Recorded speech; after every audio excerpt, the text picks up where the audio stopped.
1971 කැරොලින් සහ රොජර් ෆෙරොන් කියන ෆැමිලි එක තමයි මේ අත්දැකීමට මුහුණ දෙන්නේ. ටික කාලයක් යද්දී මේක ජීවත් වෙන්න සුදුසු පරිසරයක් කියලා එයාලට හිතුණත් මෙයාලගේ මව ඒ කියන්නේ කැරොලින් අමුතු සිද්ධීන් වලට මුහුණ දෙනවා. තමන්ගේ වැඩිමහල්දී ඇන්ඩ්‍රියා සමග මේක කියනකොට එතනින් දැනගන්නවා මට විතරක් නෙමෙයි පවුලේ දියණියන් 5 දෙනාටත් මේ අත්දැකීමට මුහුණ දෙන්න සිදු වෙලා තියෙනවා කියලා. මේකේ මිත්‍යා මතයක් තියෙනවා බැත්ෂබා ෂර්මින් කියලා කාන්තාවක් මේ ගෙට අරක් අරගෙන හිටියා කියලා. මේ කියන කාන්තාව එයාට තියෙනවා සාමාන්‍ය හැකියාවක් මේ අද්භූත ආත්ම ගැන සංවේදනය කිරීමේ හැකියාවක්. කියන්නේ එයාට ආත්මයක් ආරූඪ වෙනවා කියලා තමයි ඒක දකින්න පූජකවරු.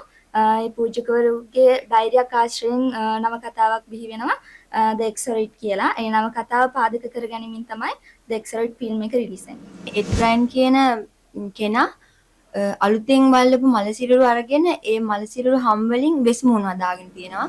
ඒකේ සමහර දර්ශන තියෙනවා, අමානුෂික දර්ශන තියෙනවා. ඒ දර්ශන නිසා ටෙලිකාස්ට් කරන එක පවා තහනම් කරා. කොහොමද මගේ ෆිල්ම් පිස්ටෝ ටික මම දන්නවා ඔයාලා ඉදිරිත දවස වෙනකන් ඇඟිලි ගණගෙන බලාගෙන ඉන්න කියලා. ඉතින් අදත් ඔයාලා ආසම කරන ෆිල්ම්ස් ටිකක් අරගෙන තමයි මම අද ඔයාලා ගෙදරට ආවේ. එහෙනම් මේ තමයි behind the screen. හොරර් මූවිස් වලට අපි හැමෝම කැමතිනේ. හැබැයි හොරර් මූවිස් වල තියෙන ඇත්ත කතාව ගැන දැනගන්නත් ඔයාලා ගොඩක් ආසයි කියලා මම දන්නවා.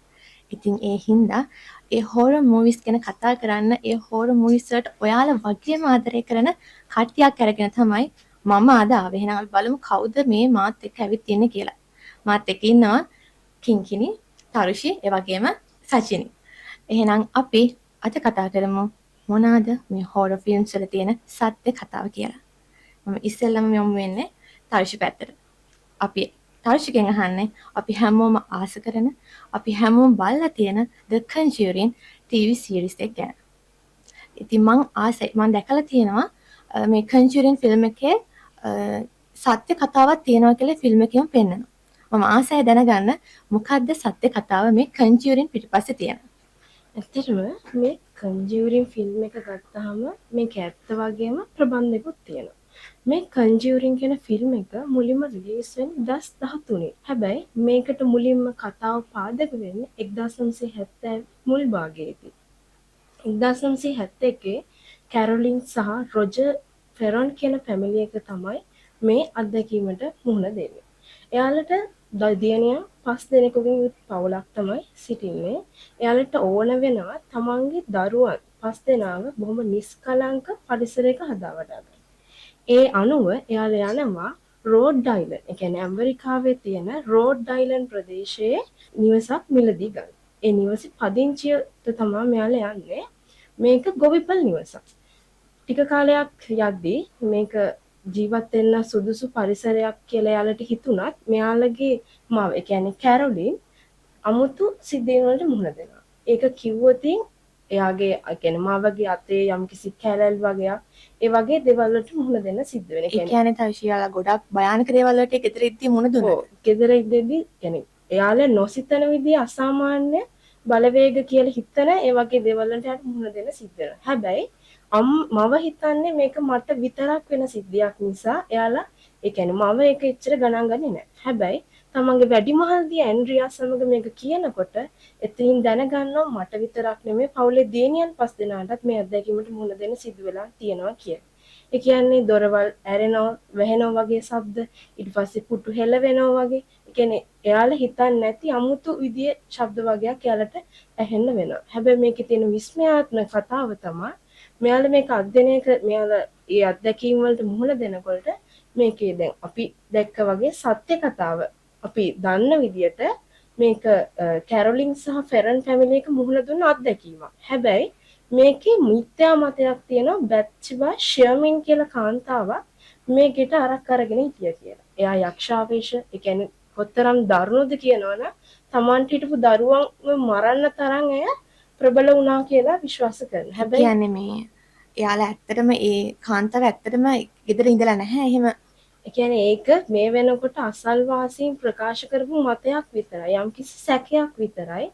ඇන්ඩ්‍රියා ඒ කියන්නේ පවුලේ වැඩිමහල් දියණිය කියනවා මේක ඇය නම් විශ්වාස කරන්නේ නැහැ. එයට තාම ඒ කියන්නේ ඒ ජීවත් වෙච්ච කාල සීමාව තුළ ඒ වගේ අත්දැකීමකට මුහුණ දීලා නැහැ. එක මතයක් විතරක් කියලා සැකයක් තියෙනවා. ඇත්තම කතාව ගත්තොත් ඉතින් මේක පෙරන්ට් ෆැමිලි එක කියන්නේ පෙරන්ට් පවුල යම්කිසි අద్භූත බලවේගවලට මුහුණ දුන්නා කියන මුහුණ දුන්නා කියන මතයක් විතර කියන්නේ මුහුණ දුන්නා කියන කතාව තමයි අපිට සත්‍ය සැකය කතාව විතරයි චිත්‍රපටයට ගොඩනගලා තියෙන්නේ. චිත්‍රපටියේ කියන්නේ අත්දැකීම සත්‍ය කතාව. හැබැයි සමහරක් තැන්වල ඔයාලා ෆිල්ම් එක බලලා තියෙනවා නම් මේ අම්මට වැහෙනවා මේ අద్භූත ආත්මය. ඒ කතාවේ ඒ කොටස ප්‍රබන්ධයක් විදියට ප්‍රකාශ කරලා තියෙනවා ඒ පවුලෙම වැඩිමහල් දියණිය. ඒ වගේ මට දැනගන්නවා දැන් ඒ කතා මාලාවම ගත්තාම එඩ් සහ වෝරන් කියලා දෙන්නෙක් ඉන්නවනේ. එයාලා තමයි ප්‍රධාන චරිත විදියට හැම ෆිල්ම් එකකම ඉන්නේ. ඒකට එයාලා ඇත්තටම එයාලගේ චරිතද මේ චිත්‍රපටය තුලින් පෙන්නලා තියෙන්නේ.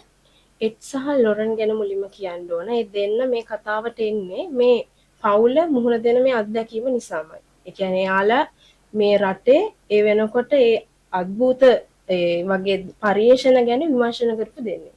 මේ කියන කාන්තාව එයාට තියෙනවා සාමාන්‍ය හැකියාවක් මේ අద్භූත ආත්ම ගැන සංවේදනය කිරීමේ හැකියාවක්. ඒකයි සහ ඒ පිරිමි එඩ් කියන තැනැත්තා කරපු පරිේශන තමයි මේ ඔහුට මේ දැනුම ලබා ගන්න හැකියාව ලැබිලා තියෙන්නේ. ඒ අනුව මේ ෆෙරන්ට් පවුලට මේ මුහුණ දෙන අත්දැකීම විසඳීම සඳහා තමයි මේ ගවේෂණයට එකතු වෙන්නේ.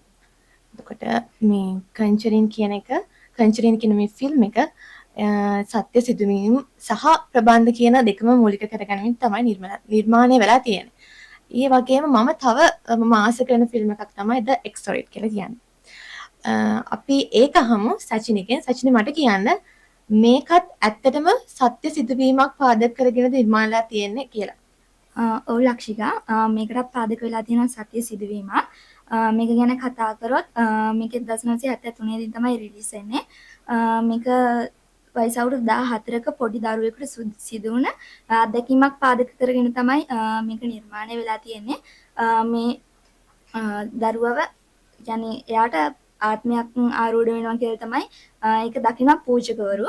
ඒ පූජකවරුගේ ධෛර්යයක් ආශ්‍රයෙන් නවකතාවක් බිහි වෙනවා The Exorcist කියලා. ඒ නවකතාව පාදක කරගැනීමෙන් තමයි The Exorcist ෆිල්ම් එක රිලීස් වෙන්නේ. එතකොට මට හිතෙනවා මම මේ ෆිල්ම් එක බලනකොට මට හිතුණා මේ ගොඩක්ම අර භයානක දේවල් පේනනටත් වඩා ආගම විශේෂයෙන් ක්‍රිස්තියානි ආගම ඊළඟට ඇදහිලි විශ්වාස කියන දේවල් මේ ෆිල්ම් එක තුලින් ප්‍රේක්ෂකයන්ට ඉදිරිපත් කරන්න බලලා තියෙනවා කියලා. ඔව් ලක්ෂිකා, ඔයා කිව්ව හරි. මේකේ මේ බයට වැඩිය මේගොල්ලෝ පෙන්වන්න හදලා තියෙනවා ඇදහිල්ල සහ ආගම පිළිබඳව. මේකේ මේ පල්ලි වටා තමයි ඇත්තම කතාව ගෙතෙන්නේ.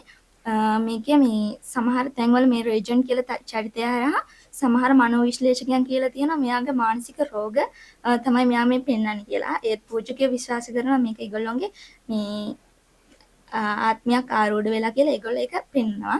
ඒ කියන්නේ ඇදහිල්ල මේ ආගම කියන දේ බයට වැඩි ඒගොල්ලෝ පෙන්වනවා. Thank you Sachini. මම ඊළඟට තෝරගත්ත ෆිල්ම් එක තමයි The Texas Chainsaw Massacre කියන ෆිල්ම් එක. මේකත් හෝරෝ මූවි එකක්. මම ඒ ගැන අහනවා කිංකිනිගෙන්.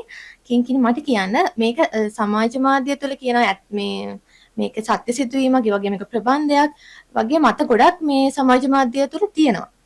මට කියන්න මේක ඇත්තටම මේ සත්‍ය සිදුවීමක් පාදක කරගෙනද නිර්මාණය වෙලා තියෙන කියලා. ඇත්තම ලක්ෂිකා කිව්වොත් මේ මූවි එකට ඇත්ත සිදුවීම බලපාලා නැහැ.